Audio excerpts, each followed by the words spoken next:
Okay, here we go. It's the 12 days of Christmas and the 12 steps are done.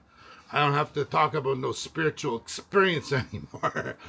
Listen, friends, first and foremost, before I say anything, I had three conversations with three of my close friends that live very close to the couple of the fires uh, down down in down California, and I've got many friends down there. Probably, I don't know. I probably got some friends down there. I got probably about 50 people that know me half decent. I know them half decent. And last night I had the opportunity to talk and reach out to a few. They didn't call me, of course, but it's our responsibility now more than ever to reach out to the people down there. If you know someone, call them, send a shout out to them, send them a good vibe, because this is like I hate to say it, but it's Maui Dub 2.0. I don't know, man. I don't know what's going on with this world, but uh, you listen to so much hatred out there. These people against. I'm a mediator, so for you that don't know, I'm a mediator. I'm a negotiator. I'm a crisis negotiator. This is my profession. I may not be working a lot right now because I'm going through my own personal battles that I've got to get through, and this is one of the big reasons I've chose to jump off and jump into my ice tub, is to get through what I need to get through in order to get to where I need to be. I just had a conversation with one of my neighbors across the street, and her mother was there, and and she said, I said, "What's her name, Jim?" Because we were making fun of the DEI stuff, right? And we were making fun of the DEI stuff, and she's like, "Yeah, my name's Jim." I'm like, "Oh my God, bless." And we started talking about stuff like Trump, and she's like, "Well, you don't want to get political. I don't want to get political with you, Andrew, but I hate Trump." I'm like, "Yeah, I think he's kind of a goofball. You're not supposed to say the P word in front of people, especially when you don't know them that well. Men are men and they'll talk about P's, and women are women and they'll talk about C's. But the reality is, I like guys like Trump. Trump creates work for me because people don't know how to deal with guys like Trump. People don't know how to deal with people because they're too afraid to communicate. They're too afraid to express in a positive, sincere way of their feelings related or attached to whatever it is they're focused on. And two parties, a mother and a father, that were husband and wife, are now just mother and father because they've now made a decision to separate. And Duke, sorry, I thought my dog was running away. Their interests are different. Their values are different,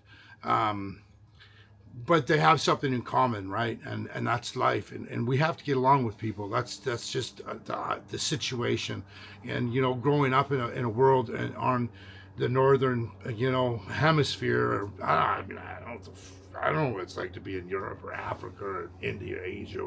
I know what it's like to be North American. I know what it's like to be Canadian.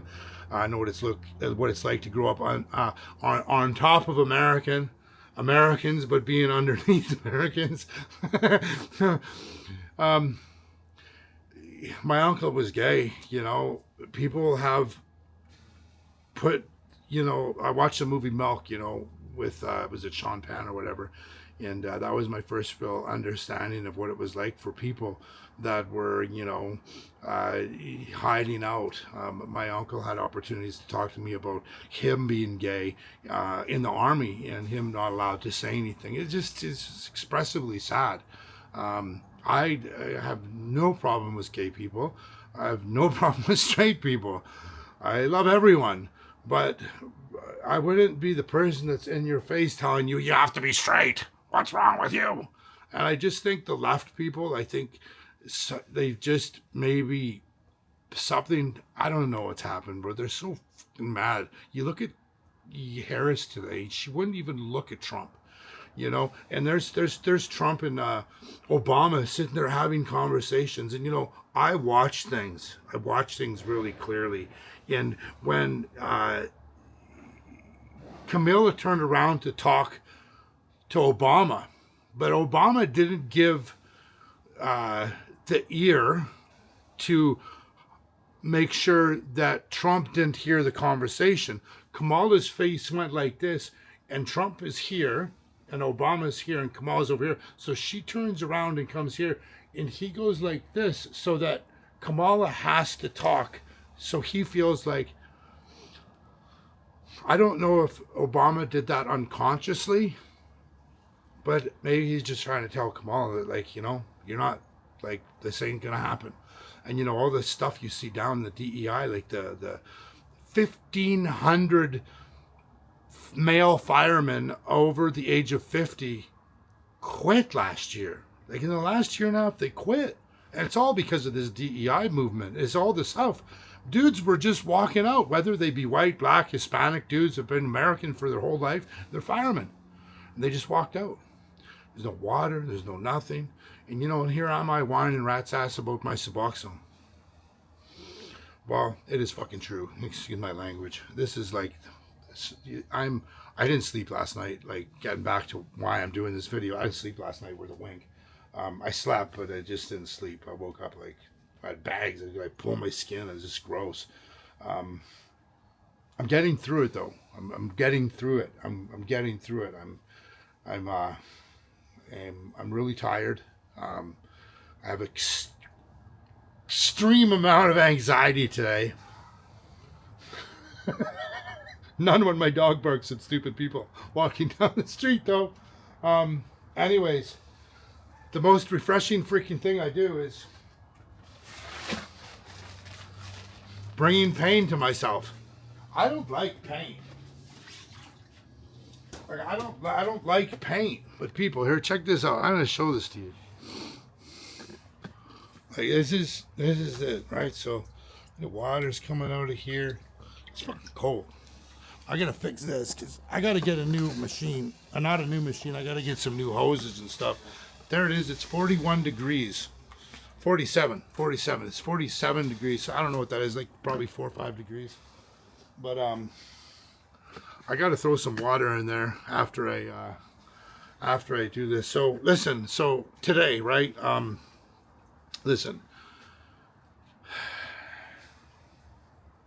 If you're struggling, and I like, bro, some people have sent me, some people, instead of like, however you need to get a hold of me, get a hold of me.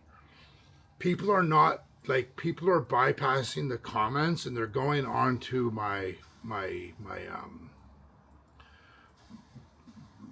subscription or whatever, where they can find my email address. And people are sending me emails because they don't want to comment, because maybe they don't want other people to see that they're commenting on what I'm doing. Maybe because you're in your own place. Now, however you need to reach me, however you need to reach whoever you need to reach out. I'm going to tell you one story. I'll tell you one story about Los Angeles, okay? So, I'll tell you a story about, we're going to talk about heroin, we're going to talk about family, we're going to talk about disease, we're going to talk about addiction. I was August 7th, 1996. Like I told you before, a couple of days ago, I got stabbed. It was a drug deal, and it went bad, and I got stabbed and died. I died. Some lady from Washington, D.C. found me in a pool of red outside the Shark Club in Vancouver, and it was fucked. You know, I woke up and the Asian doctor, he's saying my name over. And they knew me when they brought me to the hospital. They knew who I was. It brought me back to life. I stayed there for 7 days. I mean, you know, I left the hospital and I made a decision that day. I had 3 choices. I could have went to my parents, I could have went to my brothers, or I could have went to the bar and had a drink. Now, I could have went to the bar where I've done other videos on another channel, and I go downtown and I talk to you. I have another channel, by the way, so just in case you didn't know, I have another channel, and I go downtown and I talk to homeless people that are in active addiction, like serious active addiction. It's pretty interesting. Some of the videos are getting watched like 1,500 times. If you're listening to this and you want to know, let me know and I'll send you a message. I just don't want certain people to see this channel that know me. because this is kind of private and I'm kind of doing it. It's private, but I'm doing it on YouTube for the whole world to see. Anyways, see, my anxiety in my head's not like flowing properly. I was wanting to tell you a story about addiction and disease and hopelessness and sacrifice and passion. I got sober, and I knew after a year I wanted to play professional sports, and I was fast, 6'4", 230 pounds. I ran a 4.59. It's fast for my size. That's NFL fast. So I was a good athlete. I was playing football in the community with a bunch of guys that played pro. I was on those teams. Those guys respected me. So some of the guys said, like, why aren't you playing pro? Like, my buddy played. He's a running back for Seattle. Lucius, bro, shout out my boy, my man, Lucius. So they're like, why aren't you going? So anyways, I made a decision to work for the first couple of years of my sobriety back when I stopped drinking and stopped doing drugs, when I was homeless living on the streets in October 12th, 1996. And I started working in nightclubs. And, I have a character, I have a charisma, and people, are attracted to it or they're not, or they think I'm an asshole or they love me. It's either one or the other. I'm a Trump. You either love me or you want to kick me in the face. Whatever, it's all good. As long as you tell me you love me as you're kicking me in the face, it's a beautiful thing. So I am 2 years sober, 1999, 3 years sober. There's a job opening, the House of Blues concerts. House of Blues is going to open up a club in Vancouver, Canada. Like, their House of Blues is massive. It's House of Blues. So they have an interview process for 500 hosts or front doormen. 500. They're going to interview 500 people. They had a 3-day walkthrough of people. But they had 3 people they already put aside on another docket that they were pretty sure they were going to hire. I was one of the 3. But I wanted to go through the process because I didn't want to get the job because I got the look-see because of a situation that happened a year prior in front of a very wealthy person that knew some people, and they saw what I had done, and they knew that I was good at what I did. And I did private security, work with movie stars, work with professional athletes. I work front door, run clubs. I got a lot of nightclubs, bring a lot of entertainment people. So I went through the process at the Commodore Ballroom at the House of Blues, and I got the job. And I'll never forget it that day, 2:30 in the afternoon. I think it was Tuesday or Wednesday.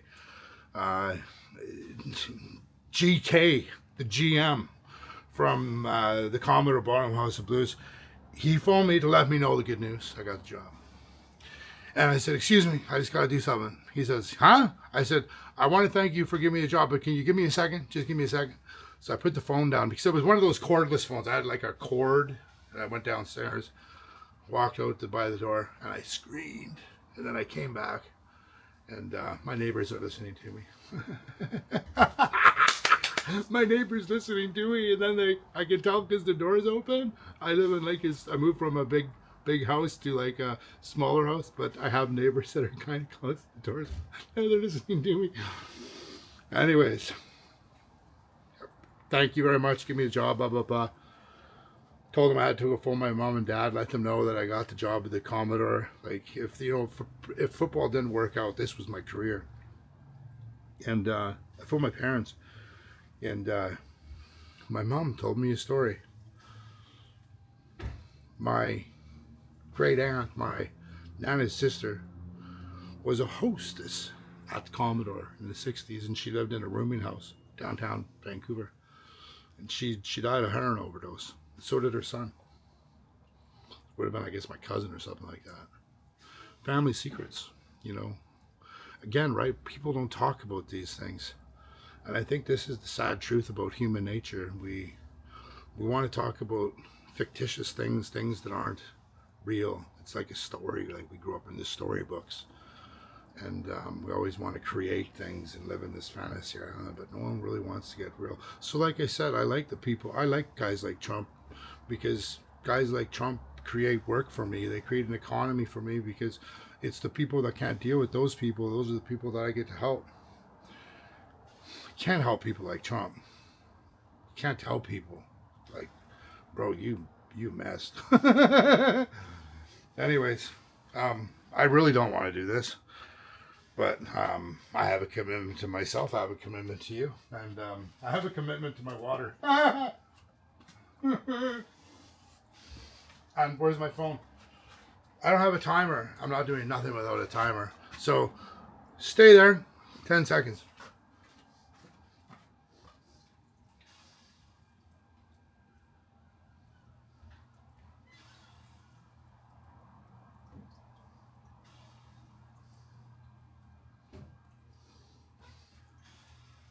Okay. There you go. So backstory. Had to get my timer because I need to know when it's 30 seconds. Because so day 13 or 14. 30 seconds. Not enough water in here. I gotta fill it up and clean it soon. Hoo-ha!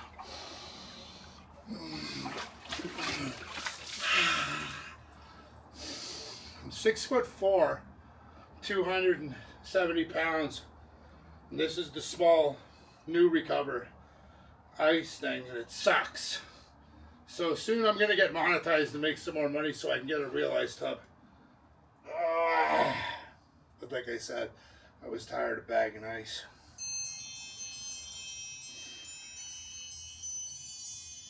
It's actually starting to feel good.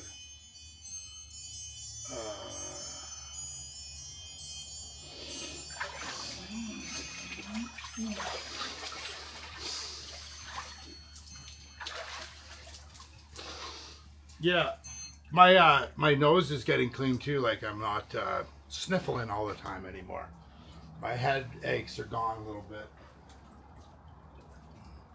I gotta put a little bit more water in here because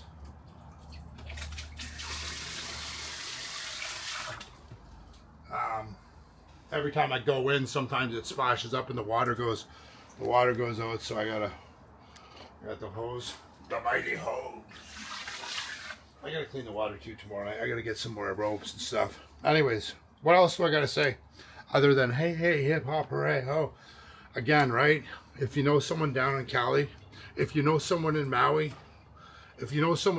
let them know that you haven't forgotten about them. My prayers out to my boys. I know some people there they are absolutely affected as a result. I have friends that have property there, and I have friends that live there. And Wally down in Beverly Hills, bro. He's close to it. His family's coming. People are. It's real. It's real. God bless you, man. And my good energy is being sent right now through my body because it feels good. The ice, man, that feels good.